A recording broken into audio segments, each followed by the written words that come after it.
time for Straight Talk Live with renowned radio pioneer Edna Howell-Parrish, the television show and podcast dedicated to presenting thought-provoking issues and opinions with the goal of challenging listeners to re-examine their assumptions and expand their opinions and give thought to new ideas and concepts to better their lives and the lives of others.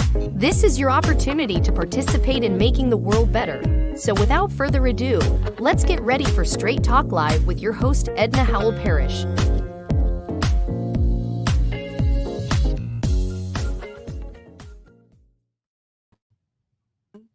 To issues and opinions with your friend Edna Howell-Parrish and friends. Our show today, one I know that you're going to be interested in, because if you're interested in the election, this definitely will hold your attention.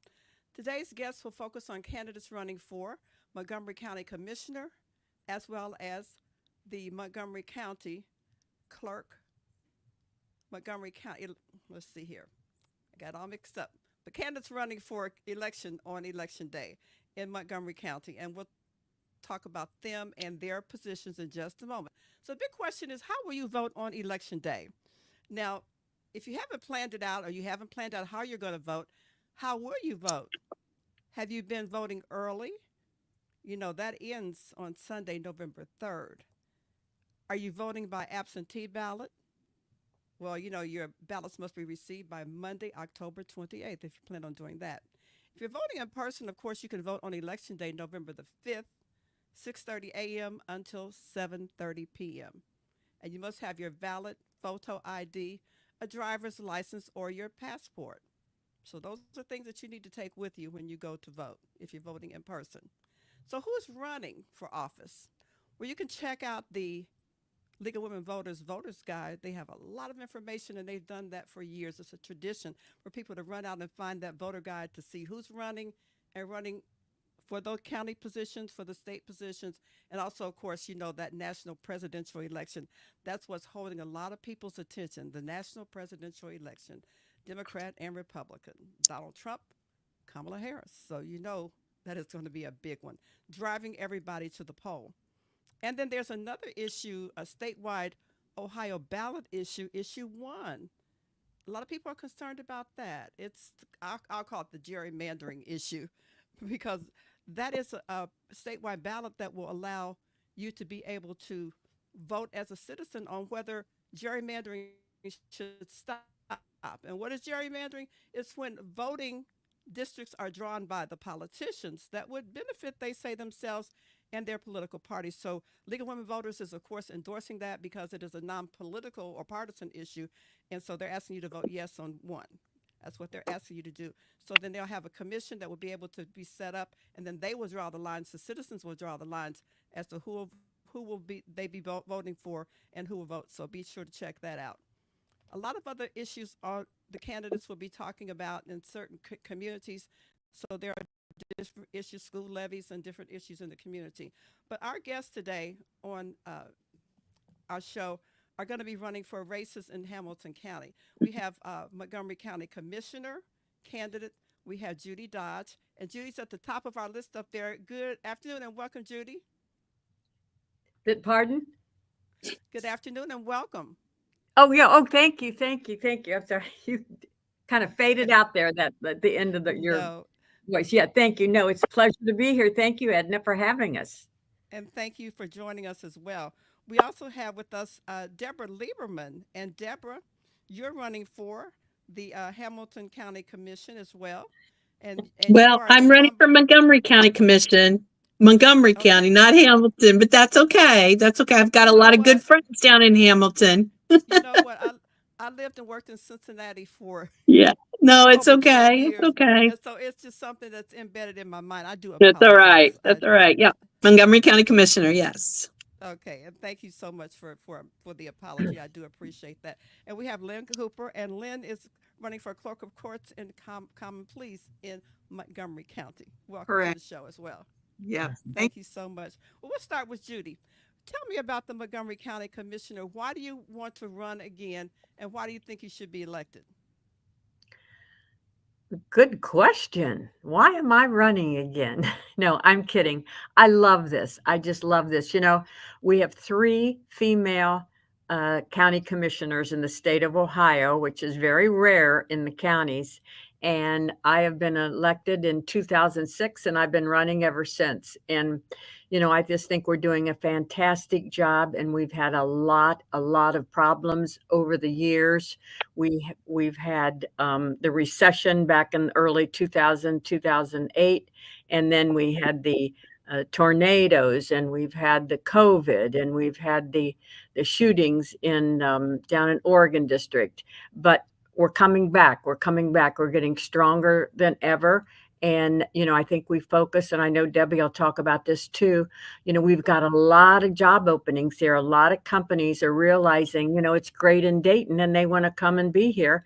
And so we've got a lot of job openings, which means we have to train our public here, our people that want to have a job in these particular positions. And a lot of it's high tech and medical, the Air Force, just all kinds of things going on here. So we're very committed to making sure that these people can get decent jobs and have a wonderful quality of life, because that's what it's about. That's what it's about. Judy, I was reading about a lot of jobs coming into the area. But your concern, like you said, it was trying to find those candidates to fit those positions. Are you recruiting from outside the state, or like you said, would people be educated and trained for those jobs? Oh, absolutely. Absolutely. We're looking all over, and we do have a lot of citizens here that are going to be looking, no question about it. But we have to make sure that that we fit them in the right position, that they really would be interested. They have to have training. And so I know MVRP, not MVR, what am I saying? CTC has been really helping us as far as training these people. See, these jobs, when they come in, these companies, they say to CTC, this is what this person needs for this position. So they augment their courses, and they make sure then that they've got the right training. We also do it at the county. We have all sorts of programs at the county that, we get, you need to fit these people in. What we need to do is give these people an opportunity to succeed. And that's what it's about. And we're working like crazy to do that. And it's been very successful so far. And I know Commissioner Liberman is also championing this too. The three commissioners are. Indeed. Debbie Liberman, Montgomery County Commissioner, running to be reelected.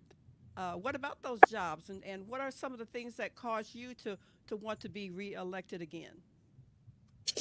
Well, much like Judy, we really enjoy what we're doing. We enjoy our camaraderie up here with the three commissioners. But, we have been successful getting through all those things Judy talked about, but we do have a new issue in front of us, and I have a couple things that I still want to do.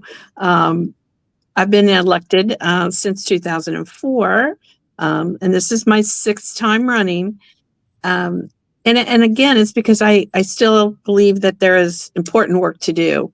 And one of the things that I think is critical right now, and when people ask what keeps you up at night, it is, where are we going to find the workforce? And why are we having a challenge with workforce? Because as we know, there are thousands and thousands of jobs coming to Montgomery County over the next 2 years, new jobs. And, story after story in the paper talks about 500 here, 300 here, 1,000 here. So our workforce development team, our partners that do workforce development, are all working together, collaborating to make sure that we have the people here. We do need to recruit from outside our county, but we also need to make sure that our students are equipped and ready to go. So we have a lot of different programs that are focusing on that. But the challenge is oftentimes that we're finding with workforce is people don't have a place to live, right? So housing has become a critical issue for us.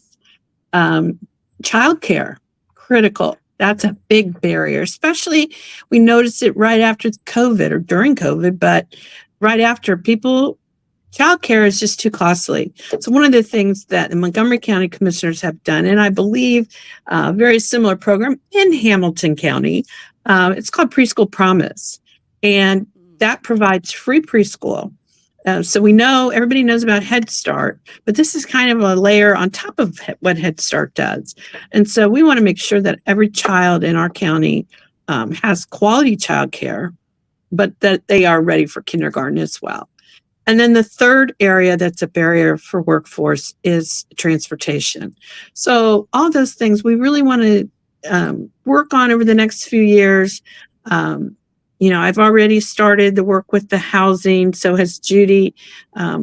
Our land bank, and Judy can talk more to this, but our land bank is building 40 new homes. And that's the first time a land bank in Ohio has ever waded into actually building. And we have a lot of other builders that are ready and willing to go around workforce housing. And I call it workforce housing because when we say affordable housing, unfortunately, people want to jump to low income.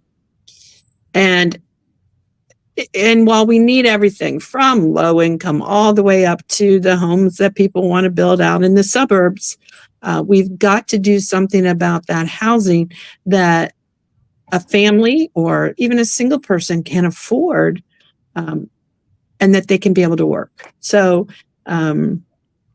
we're working on it every single day. A question before I go to Lynn Cooper: is our workforce aging, shrinking, or is our population in the Dayton area, is it All driving? of the above, all of the above. And All so of we us. have Okay. several different, Okay. yeah, no, it is. It's aging. And some of the areas we really hear from are in manufacturing, so that's why there's been this effort by some of our partners that we help fund, Learn to Earn Dayton and others, that while, yes, it is important to go on after high school, some may want to go to college, some may want to go in the military, and we really need people to go into the trades. And so that's why Judy mentioned CTC before. But CTC is as big as it is, it still can't handle all the need that's out there. So the county has been working with our partners to look at programs. We, Montgomery County, we fund training programs for our youth. We also partner with our labor unions to do some training programs. So it's kind of like one of those all hands on decks and collaborate and come around this issue with everybody out there that wants to make sure we have a strong workforce. And I'm just going to throw in something real quick here, and that is that, these jobs, when you mention manufacturing, Debbie, these are not your parents and your grandparents' manufacturing jobs, where it was an assembly line and all you did was put the door on the car or, the hood on. This is all, and we've, seen this, it's all computerized. It's absolutely fascinating.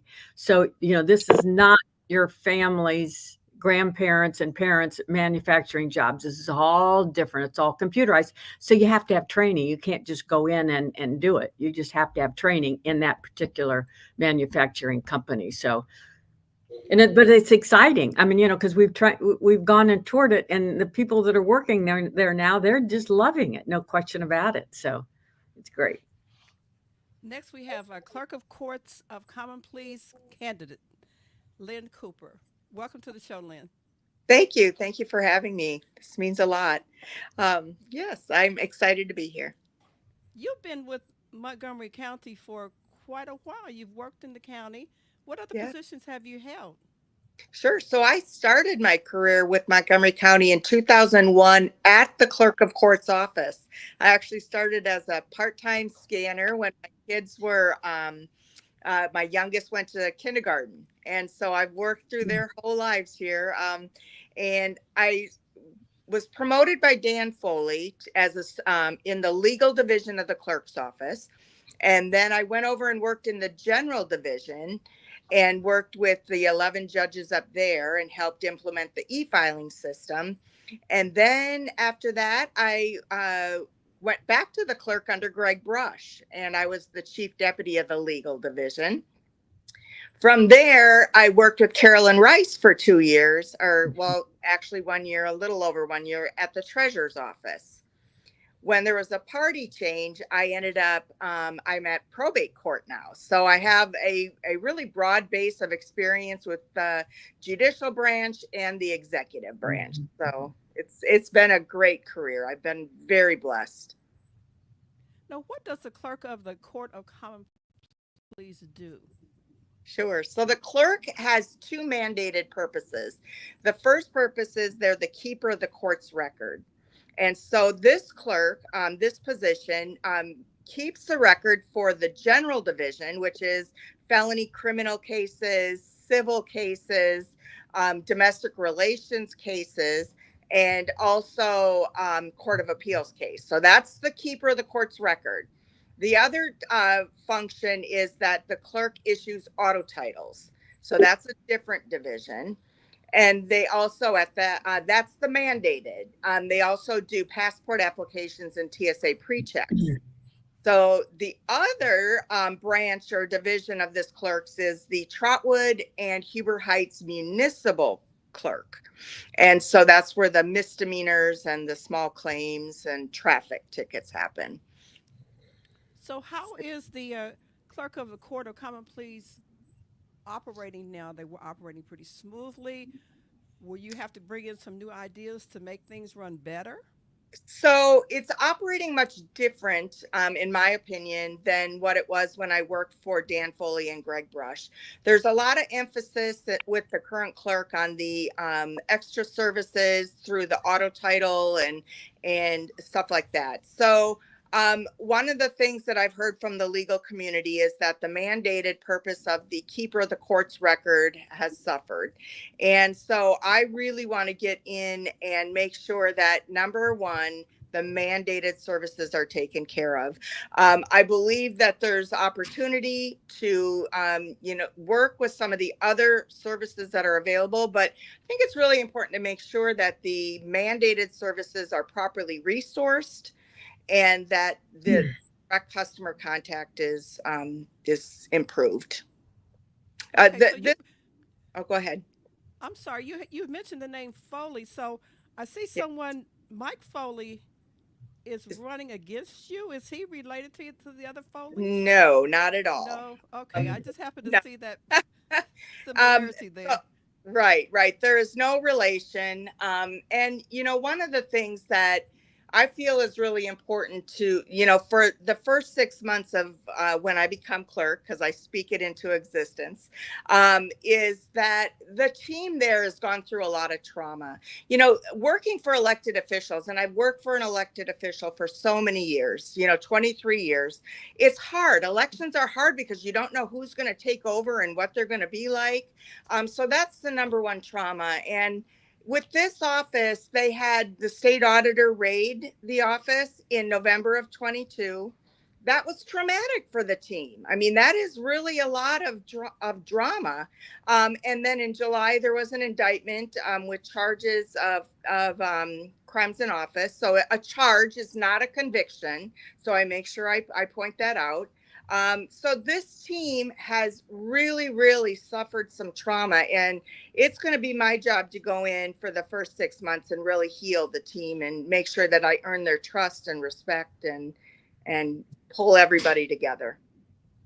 So having worked for Montgomery County for 22 years? 23, yeah.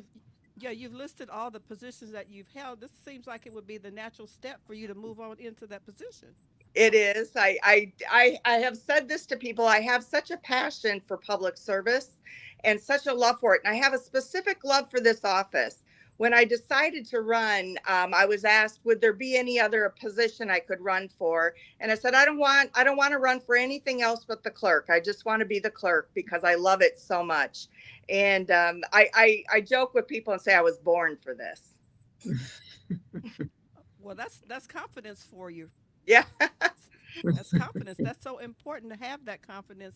And the people listening, the people that will be making the decisions at the voting polls, Yeah. will definitely, if they heard you and they've heard you, I'm sure, campaigning around during this election season, they probably believe that, and maybe Yeah, they'll vote in that manner to support I you. hope so. I hope so. Okay, God will. okay, and the name Judy Dodge is one that's all around the county here in Montgomery County and in other regions of the state as well. You've been around for quite a while. You said since 2006. And how many people are going to be elected during this campaign season for the position of commissioner in Montgomery County? Well, I'm up for reelection, and so is Debbie Lieberman, who's on the program. She's also up for Right. reelection, and each of us have an opponent. So we're keeping our fingers crossed. We're excited, and we're working hard, and we're going to win. What does what does the Montgomery County Commission do? I mean, are you what areas do you rule over? So we use the word rule. That's kind of strange, but what Mhm. positions and what areas do you command Well, as a commissioner? okay. You have to understand that years and years and years ago, the state of Ohio decided that Montgomery, all the counties were revised code, and the governor and the legislature basically can tell us what to do. So it isn't like we're a city where we can make laws and ordinances and that. We just basically pay the bills for all the other elected officials. And one of the things we do every year when we get all the money that's coming in with our budget, and then the different elected officials come and say, this is what we need this year. Now we're talking like the sheriff, the prosecutor, the treasurer, the clerk. They say, this is what we need for our budget for this year. And then we sit down and look at all this, and, we can't overspend. So everybody gets what they absolutely need and maybe a little extra, but you never know. So we approve their budget. That's one of the things that's very important because, as I said, the prosecutor, all the other elected officials in the county. Debbie, how many other elected officials do we have now in the county? Is that 10 or 11, somewhere in that area? There are what are called row officers. There are 11 row officers. And then you add on top of and so that's the three commissioners, the clerk, the auditor, the treasurer, the recorder, the engineer, who am I leaving off? Probably one other. And then you add all the judges, and we have common pleas judges, we have family law, we also have probate, Yeah. where Lynn works, and then juvenile court. So you add all those judges, Yeah. and those are all the independently elected officials. Yep. And so And where does the money come yeah. from And that so you all yeah. have to manage for the county? Yep. Where does Yep. the And money that come with all the different elected officials, we have approximately, I'm going to say 4,700 employees under all those elected officials we just talked about. Wow. Now, under the Montgomery County commissioners, we have, I believe last I heard that Debbie, you might be more up to speed, about 1,600 just under Montgomery County commissioners. But remember, under the county commissioners, we have Job and Family Services. We have OMB, Office of Management and Budget. We have Environmental Services. We have the ARC, the Animal Resource Center. Debbie, just jump in here anytime. Absolutely. We have development services, and development services includes economic development and workforce development. We have administrative services. So because of all these different departments and everything, somebody has to actually figure it all out. And we also own many buildings. So under administrative services are all of the things that it takes to manage our buildings. We also have IT under the commissioners and our communications team. And I think we've hit almost every department except for strategic initiatives. And they look at those things where we can collaborate with other partners throughout the county and make a difference in the lives of people. So we have a lot of different responsibilities, everything from, like Judy said, the ARC, which is dogs at the shelter, to our work, our very successful work in environmental services, but in economic development too.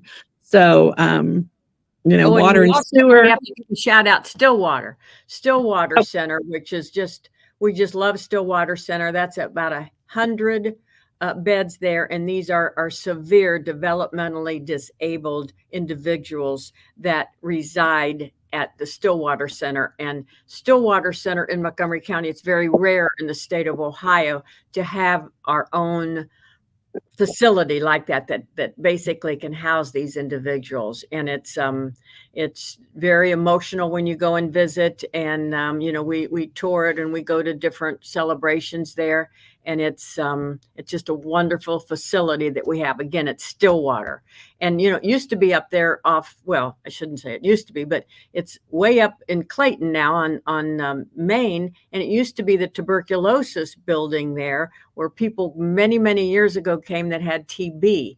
And then we tore it down and made this beautiful, like, campus almost for these individuals. These about 100, I think we have about 100 beds. So I have to give the shout out to that, because that's a lot of people so don't realize that. I just want to add this, oftentimes, I'm sorry, just oftentimes when people say, well, especially students, what do county commissioners do? Oftentimes I say, how much time do you have? But, one of the things I think to remember with all these departments and all of the other elected officials, we have $1 billion budget in Montgomery County. Mm-hmm. And this past year was the first time it broke $1 billion. We've been close, but $1 billion has to be distributed amongst all these different services. And you ask where the money comes from. Well, most of it does come from taxes. The state of Ohio gives us a little bit of money, and I say that kind of jokingly, but what we've had to do, and people often say, why are taxes so high in a county? Yeah. And it's because of the partnership with our state has pretty much changed over the last 40 years. And so where the state used to give counties more money, they don't. And so they say, well, you guys can put a levy on, and you guys can raise your human services levies. So it's been a tough partnership. I do applaud our current governor, who has really made sure that funds for children and those kind of services, children's services and others, are better funded. I'm not going to say fully funded, but they're better funded. And so, we have to balance the priorities as we try to serve all the communities. So it's sometimes not an easy task. Mm-hmm. Yeah. Remember, Montgomery County has 830-some thousand people that live in Montgomery County, and we have 31 jurisdictions, which are cities, townships, villages. And so, there's a lot of separate, elected officials, and they all need, help too. So. Lynn, I don't want you to think that we meant to leave you out, but I want to come Oh, to you no. after I ask this question Sure. about Montgomery County. What are the neighborhoods and communities that are served under Montgomery County? Well, all of the communities are served to a degree. When we look at environmental services, the county doesn't collect the trash. Each of the jurisdictions collects the trash, and then they bring it to what we call our transfer station, where either our trash compactor, we have a huge trash compactor, either we compact it, but then the county sends it out to wherever it's going, whether it's recyclables going somewhere or whether it's going to the landfill. Now, we do, outside the city of Dayton, we do water and sewer. We buy all of our water from the city of Dayton, but that is one of the places where we would do direct service to many of our jurisdictions that are outside the city of Dayton boundaries. Aside from that, though, we represent and we provide services to everyone in the county. For human services, we also, some of our cities contract with us to do building regulations under our economic development. And so, and sometimes the way I'm able to explain it to students is you think about the things that your cities do. You know, they pick up your trash. You have a police department, a fire department, and roads. Those kinds of things that are that cities do are a little bit different than what counties do. Now, we do have an elected sheriff. That was the one I missed off when I was going through that list. Oh, That yeah, was it. yeah, Yeah. yeah. So we have an elected sheriff, but the sheriff doesn't patrol everywhere. That's why we have so many different police departments. Mhm, And so the sheriff does, however, patrol in some of our townships. mhm. So um, it's kind of a hybrid. It's hard to say, Yeah. well, you know, cities do this, but because we have so many townships in Montgomery County, sometimes the townships can't provide all those services. So counties step in and help out. Mhm. Well, the townships, you know, basically talk to the sheriff and say, why don't you, we're going to give you a contract and you come and do like Washington Township. The sheriff patrols Washington Township, but they have a contract with them. So In Harrison Township. Harrison Yeah. Township, Mhm. yeah. Mhm. All right. Well, Lynn, I want to find out from you about the Clerk of Courts of Common Pleas. What court is that? What cases are handled there in the Common Pleas Court? Sure. So in the Common Pleas Court, there's the divisions that I would work for, that I would keep their record. The general division has civil cases that are cases like medical malpractice, personal injury, contracts, business, things like that. They do civil stalking protection orders, stuff, cases like that. You also would have then criminal, that's part of general division.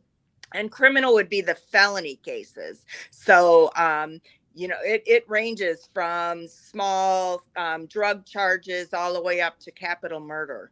Then you also have domestic relations. So you have general division common pleas, and you have domestic relations common pleas court. And domestic relations, of course, is divorces, separations, domestic violence. So those cases are heard in that office. We also are the clerk, the keeper of the court's record for the 2nd District Court of Appeals. And that Court of Appeals has other counties, but we keep the record for Montgomery County cases that go up to the 2nd District. So that's the legal division there. That's common plea. Yes, one must have to have a lot of experience and education. What is your educational background, Lynn? Sure. I am a proud graduate of Wilberforce. That's organizational management. So I got a bachelor's with organizational management. And immediately, and I did my college late in life. My kids, I made sure they made it through, and then I went back to school. And so after Wilberforce, I joined Central Michigan and have a master's in public administration. Indeed. And Judy, what about you? Special education for your position as well, and jobs Yeah. that you've held? Yeah. I've born and raised here in Dayton, as I said, went to Dayton Public Schools and then Colonel White. I'm very proud of being a graduate of Colonel White High School. And then I graduated from Wright State University with a degree, shockingly, in political science, Bachelor of Arts. So.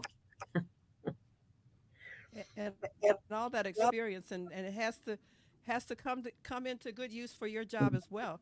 We had earlier on in the season Stacy Benson Taylor, who is your Montgomery County recorder. Recorder. And she's a delightful person. She explained, a recorder, and she explained all about her job and her position and her background and how she became elected. Well, is running for re-election. She was appointed, but she seems to be doing a very good job. So I know you guys are proud of her.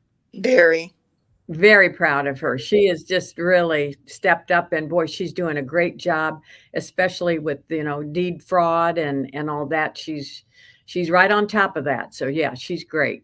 I labeled her the law and order recorder. She jumped right in there and is doing a great job. And I know she's ready for that position. She's done so much, and so she really is ready. While you had stepped out, Debbie, we were talking about education and background. I understand that you have a law degree. Yes, How I will that? graduated. How does that Yeah. help you in your job?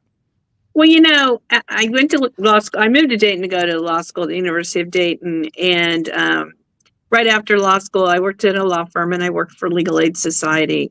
But I had always known that I wanted to do public service. And when the opportunity opened up to go work for the county 34 years ago, I took it. I clerked for a common pleas court judge for a while.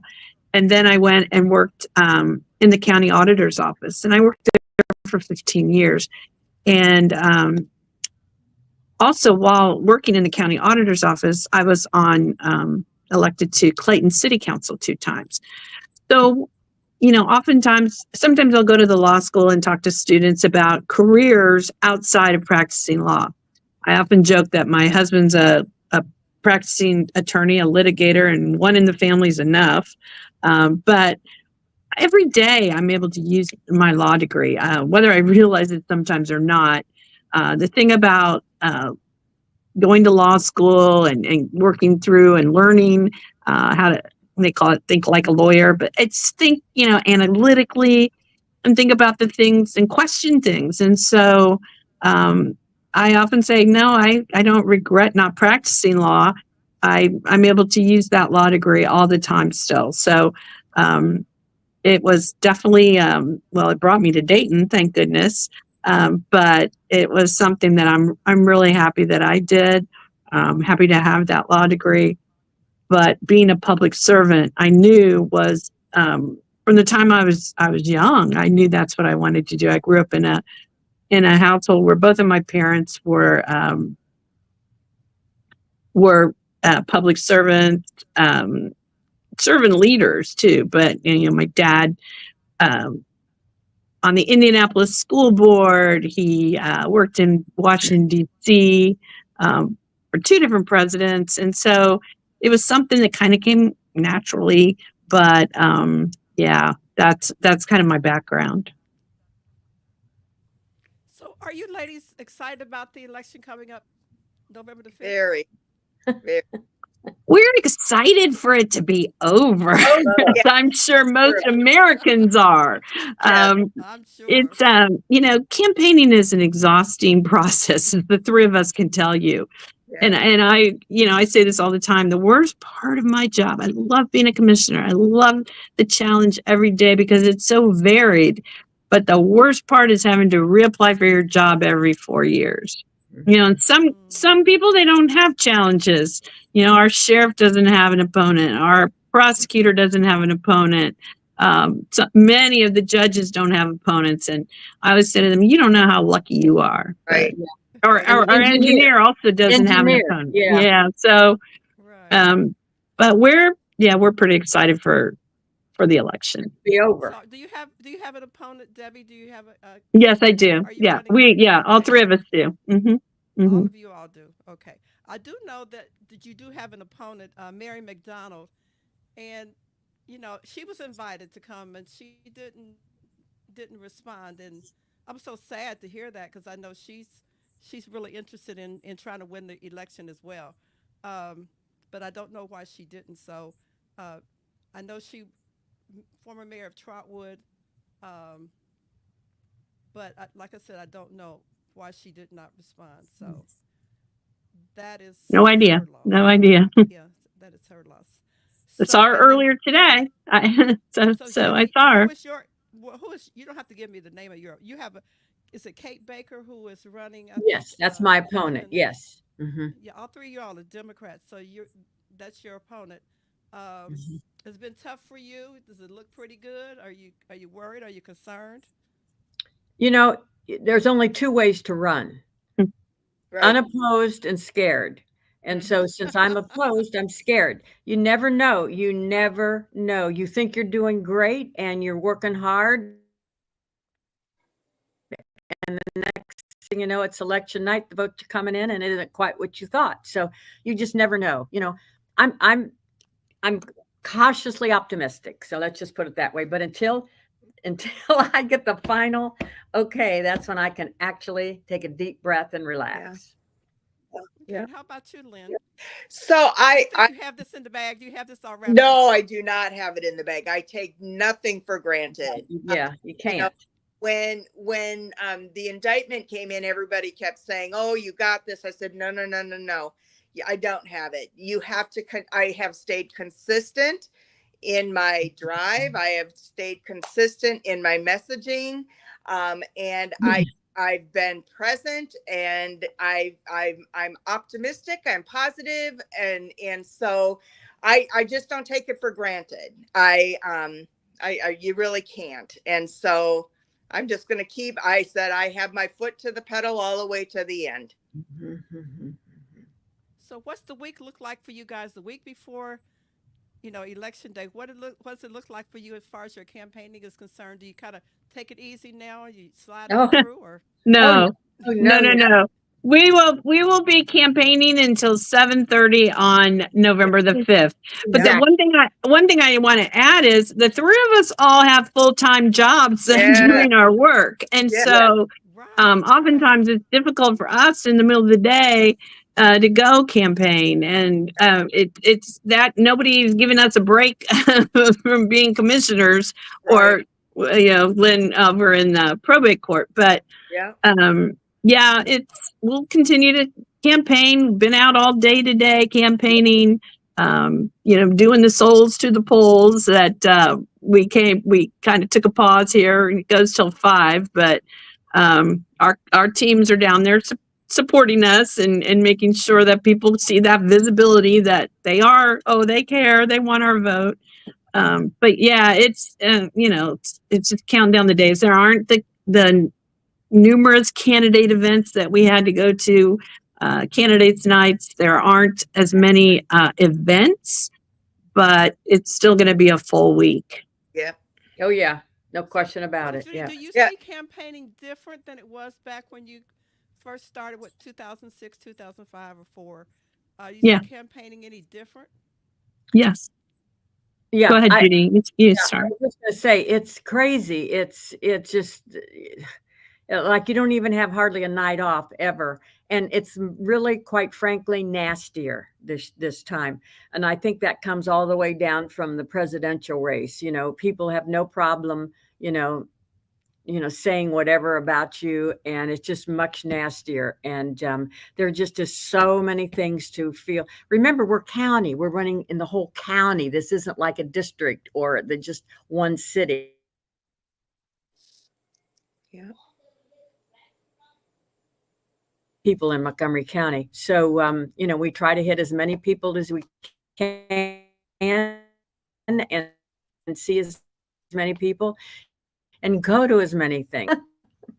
So Mm-hmm. in fact, all three of you guys will be on pretty much everyone's ballot, whether you live in Centerville or Huber Heights or Mm-hmm. Yep. Kettering or Countywide. West Yeah. Dayton, North Countywide. Yeah. Dayton, Yeah. Trotwood. Yeah. You're going to be on everyone's ballot. So you Yeah. cover Yeah. quite a bit of area there as well. Yep. So Yep. Lynn, are you kind of working hard too as well? You get a Oh lunch my goodness. break or Yeah. Well, still?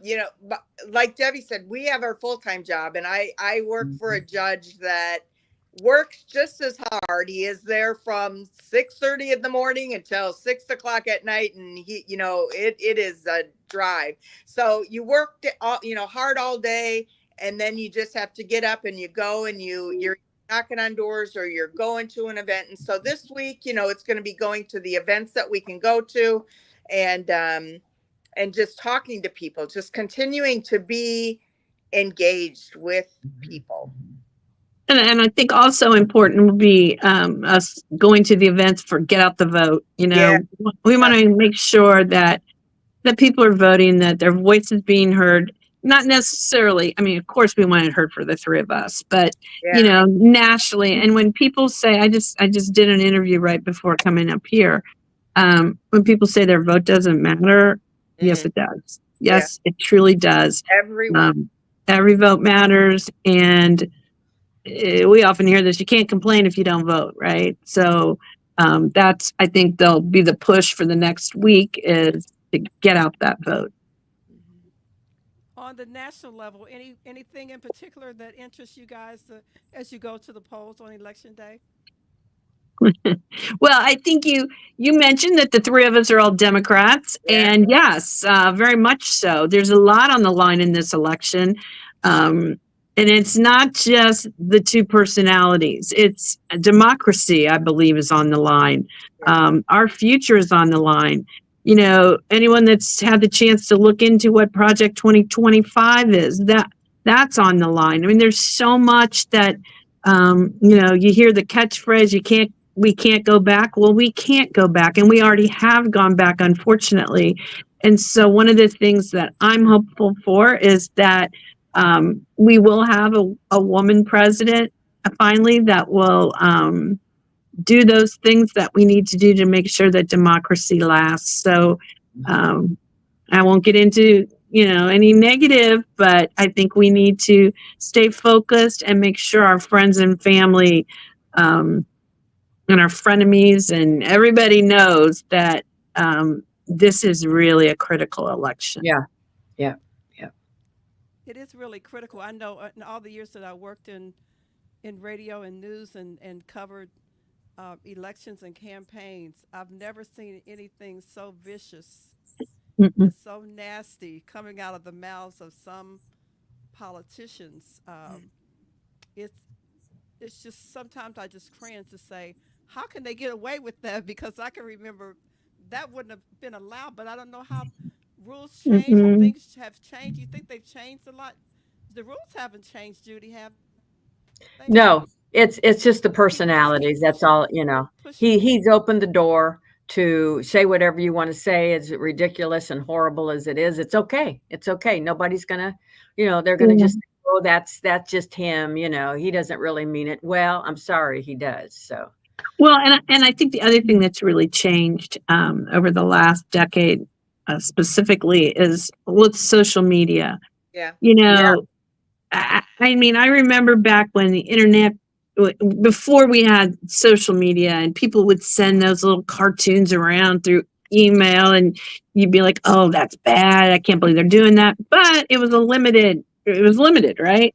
Well, now those things are just spread and spread and spread, and we hear about Russia getting involved and China getting involved in this misinformation, and there's so much information, and sadly, because people just sit behind a keyboard or behind their phone, they often aren't held responsible for it. Um, Even locally, there are made up pages that are saying things about the three of us and that aren't true. And you know, yeah, it's really a shame because people seem to have this, you know, well, I can do it from, you know, behind the scenes here. Because when we've gone to candidates nights for years now, um, nobody in the crowd would ever say the kinds of things that are being said, nor would our opponents. They wouldn't, well, I take that back. Sometimes they do, but you haven't heard a negative word from me about my opponent. And the same can't be said that is true from her, but it is what it is. You know, Judy and I have been in this game a long time. And, you know, Judy was recorder before this, and I was on city council before being a commissioner. And we have developed thick skin. And, you know, you hope and you pray that your constituents know the truth Yeah. and that they think, no, that's not true. They are doing a good job. They are focusing on our whole community. They are investing. They are doing the things because we can see it. I mean, you see story after story after story in the newspaper or on TV. That's not happening. What is we're accused of not doing. So it's national all the way down. Yeah. yeah, yeah. And it's hard, Unfortunately. I think it's important for us that are running for office that if there is something, there's a message that the voters deserve to know. You have to educate the voters, but you can do it without name calling. Mhm. You can lay down the facts of this is what it is, and you as a voter make a decision on who you feel is the best candidate. But you can do it without calling ugly names, without being just nasty ugly. And that's you got to find that line, and it's part of the integrity of saying, this is how I'm going to do it. So My favorite thing from this campaign, I have to tell you, is the Republican Party on their Facebook page has been making stuff up, and every little thing we do. Oh, why didn't they do that 5 years ago? Or why are they waiting to do it now? But the best was last week they did it looked like, a page, and it was Judy and I and Kamala. And it was saying that we, Judy and I and Kamala, all support paying for transgender surgeries in jails and prison. Yep. Now, With tax dollars. With tax dollars. I just had to. All I could do was laugh. I laugh, and I looked at Judy and I go, "But those are really good pictures of us." So there you go. There you go. You can't. You just can't react to it all because it's just craziness. It's I've heard Sherrod Brown also allegedly did some of the same things. And, Oh yeah. and voted certain ways, and I Not know true. just that's not true. But then again, And Willis Blackshear. And Willis is also, the fallout to Willis is happening as well. And the commercial that his opponent has on right now has been fact checked by the Dayton Daily News. And I would encourage anybody that is like, "Oh, did any of that happen?" Check that, because none of it is true. None of it is true. and So everything, it's sad. It's inflammatory. Like that stuff is so inflammatory, and it's like a dog whistle. Yeah, it is. There's these little pain points that the fringe go crazy over. And so if somebody pushes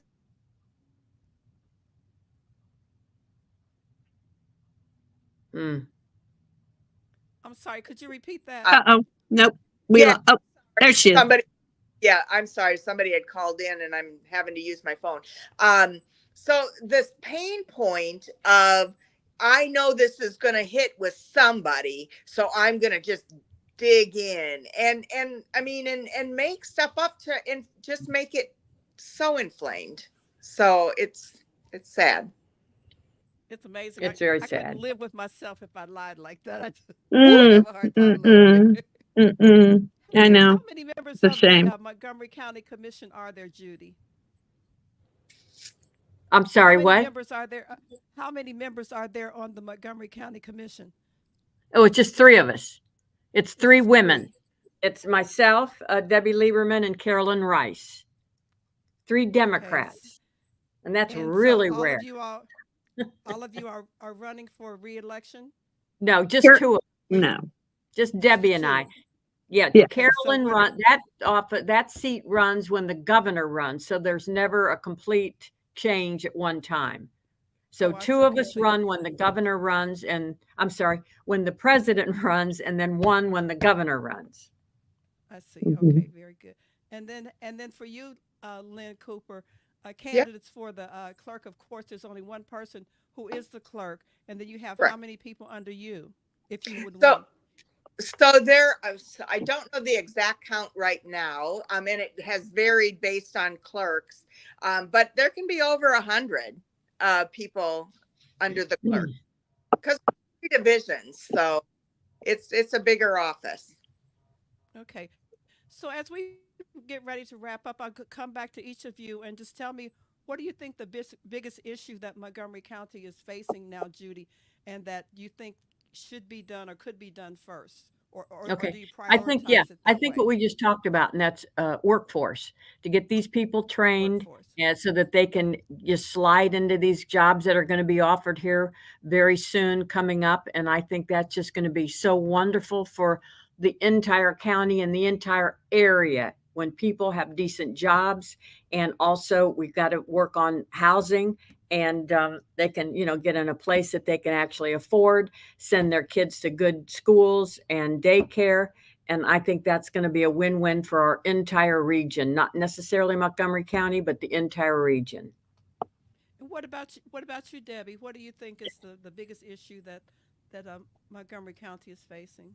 Well, much the same, but I'm going to add a little bit finer point on jobs and workforce development. I think what we really need to focus on is economic mobility as well. Um, you know, not everybody has the opportunity equally throughout our community. And when I say economic mobility, we want more than just a job for people. We want to make sure that they're finding a career. And so that's why we focus so much on our youth through our Youth Works programs. And so that economic mobility to me, better awareness around it. And I think with all of our nonprofits that are doing this work, we're starting to get it. And with our labor unions as well, who are hiring. So I think that mobility to help people find a pathway for a career is really important. And then, it's hard to say one or two, but housing is a crisis right now in our community. And we have to figure out how can all of our jurisdictions, 31 jurisdictions, work on their zoning. We have many communities that are like, nope, I don't want new housing. We're good. Oh, well, we'll take housing on a 5-acre lot if you want to build a $500,000 home. Well, we've got to do better. And so that economic mobility / workforce and housing to me are number 1 and 2, very close. How about you, Lynn? For the clerk of courts, any big priority for you? My first priority is going to be building the team and restructuring. There's a lot of, in my opinion, unnecessary administrative positions, and I want to restructure, look at all of the positions, analyze them, and make sure that the front lines are covered. So restructuring, that'll be the first priority. I do, right now there is a help center where they pass out pamphlets all over the county. What I would like to do is actually work with my court partners and create a help center that could actually maybe provide legal help. I worked on the probate resource center where we partnered with the public defender's office, where we actually have a lawyer that is there for the people don't have to pay. And so I would like to work with my partners, the court partners, and build a help center that will actually help people with legal matters instead of just passing out pamphlets. But it's really, I really think the priority for me is going to be fixing that front line and making sure that our mandated services are flowing and working and resourced the best. So Judy and Lynn, do you guys work and coordinate with the cities like Dayton and Huber Heights and Trotwood? Do you work with them over some of these issues? Is there like a big commission that everybody is on? Oh, sure. Yeah. I mean, I think Debbie Okay. mentioned some of the things, with the sheriff and uh, that they hire the sheriff to come in. Yeah, different things. There's always something going on, trust me. And zoning and planning, we're up to speed with them. And we have what's called an EDGE grant, Economic Development Government Equity, where we give out, I shouldn't say we give out, but we, if a company wants to come in, we have a meeting with them and the community plus our committee, and give them money. And that's Huber Heights, that's Miami Township, that could be Farmersville. All of our partners throughout the whole county. So we work very well together with that. Okay. Do you all have anything to do with I-75 and all that school construction out on the interstate? Oh, Dot. I would have not. lawsuits. We wish we did. It's frustrating as heck. Yeah, because I think ladies could get in there and get that worked out real quick for us. Well, as we get ready to close the show, a couple things I know the daylight savings time will end very soon. In fact, November 3rd, next Sunday. And so we fall backwards. So we get an extra hour of sleep time, right? Will you all be glad for that, or will the extra hour help you at all during this season? Every hour between now and November 5th helps. So there, yeah, it's every time we do this, it's my dogs that actually have my 4 dogs and my cat. It takes them forever to get readjusted, but we'll make it. We'll make it. Yeah. So you don't have anything to do with that, because I had heard that No. the legislators working on trying to end this daylight savings time. Do you know anybody in the higher ups that could help us get that straightened out? Oh, we could lobby them, but they'd do the opposite probably. So, Yeah. Indeed. Well, as we close, I want to remind people to thank the League of Women Voters for producing the Voters Guide. They've been doing that for years, and they do a great job with it. So if there's any left, they could be at the libraries or some public places that you could get a guide and check out some of the candidates that are running and learn a little bit more about our guests that we had on the show for today. I want to thank all of you for coming on the show and being my guests today. And I wish you all luck and Godspeed for your races on Election Day. Thank you so much. It was fun. Thanks for having us on. Thank you. Oh, you're welcome. And everybody just kind of stay in your positions as we get ready to close the show because we're still recording until the show ends as well. Thank you all for listening and have a good day. Thanks for tuning in to Straight Talk Live with renowned radio pioneer Edna Howell-Parrish, the program dedicated to presenting thought-provoking issues and opinions with the goal of challenging listeners to re-examine their assumptions and expand their opinions and give thought to new ideas and concepts to better their lives and the lives of others. Join us next week for another opportunity to participate in making the world better. So until next week, live your best life from your friends at Straight Talk Live and host Edna Howell-Parrish.